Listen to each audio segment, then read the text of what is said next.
পৃথিবীতে সবচাইতে শ্রেষ্ঠতম দোয়ার স্থান হলো মা বাবা।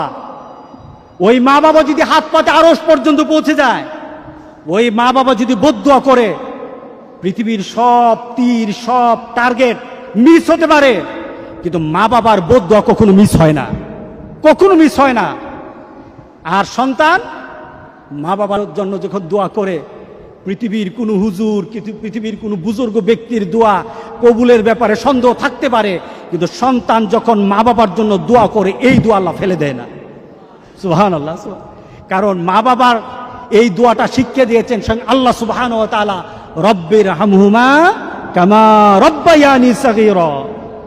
আপনি কবরে থাকবেন, আপনি প্রত্যেক নামাজে আপনার সন্তান দোয়া করবে আপনার জন্য, রব্বির হামহুমা কামা রব্বায়ানি সাগীরা। পড়েন, মা বাবার জন্য দোয়া করেন প্রতি নামাজে বলেন মা বাবার জন্য, রব্বির হামহুমা কামা রব্বায়ানি সাগীরা।